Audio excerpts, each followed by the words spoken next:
Well, my phone blew up this morning. As soon as word got out that Billy Graham had passed away, of course, a lot of people know that we followed his ministry, and I've done some work with the Graham organization. So my phone lit up like a Christmas tree, just from people who, like myself, have admired and followed Billy Graham for years. He's had a profound impact on my life. My youngest son is actually named Graham after Billy Graham. It was my way of showing honor and respect.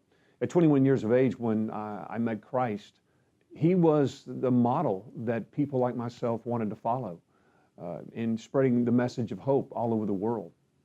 One of my greatest honors was getting invited to Veterans Stadium in Philadelphia years ago.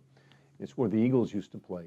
I was a group of young men that were invited to spend the day with Billy, to get an opportunity to pray with him, to really analyze his ministry and see how he does the things that he does. It's one of the greatest honors of my life, not only to meet him, but get a chance to pray with him, to talk with him, to pick his brain a little bit. That night we got to sit on the stage and just feet away watch him preach to, oh gosh, I don't know, probably 50, 60,000 people. So it's definitely one of those meetings I'll never forget. Billy had bright blue eyes, and it seemed as though when he looked at you, he looked all the way through you. I remember calling my mom and telling my mom, I just prayed with Billy Graham. I was so excited to tell her that I got a chance to pray with this legend, Billy Graham. And she said, well, what did he pray? I want to know, what does he say when he talks to God? But I was so caught up in the moment of listening to him, I couldn't remember a single thing that he said. But it was a huge, huge impact on my life. Sounds a little odd, but when I met him, in many ways I felt undone. I know he's just a man like anybody else, but there was such a holiness about his life. There was such a hand of God on his life that being around him made me realize I had a long way to go, not only in my Christian life, but in my work as an evangelist.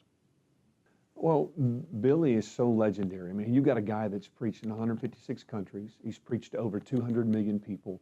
Probably since the Apostle Paul, he's the greatest Christian that ever lived. When I met Christ at 21 years of age and felt the call to go into full-time evangelism, because of who he was and because of the broad scope of his ministry and the huge footprint that he was leaving behind, I think every evangelist wanted to be like Billy. I used to listen to his sermons. I used to follow every component of his ministry. You can see behind me, I think I have every Billy Graham book that's ever been published. If I don't, I want to get them. So it really impacted every area of my life, just studying him. And he had such a legacy of integrity. There was never any financial indiscretions or moral indiscretions. Again, he was just a man, but he lived above approach in such a way that people like me wanted to model our ministry and our lives after him.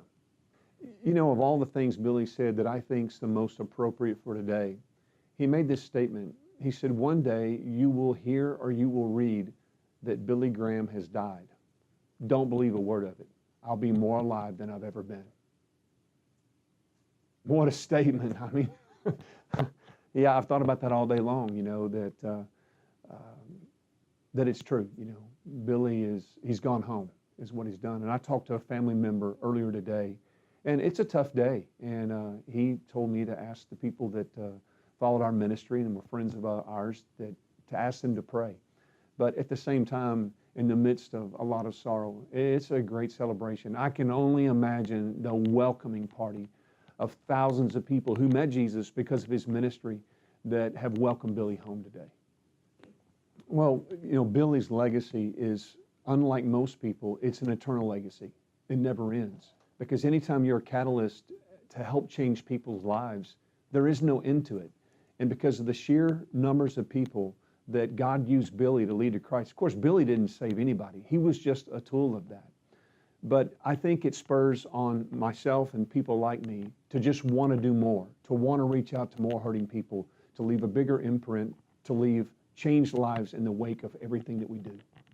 You know, this day is, again, it's a day of sadness for a lot of people, but at the same time, it was Billy's time, and he lived a full life.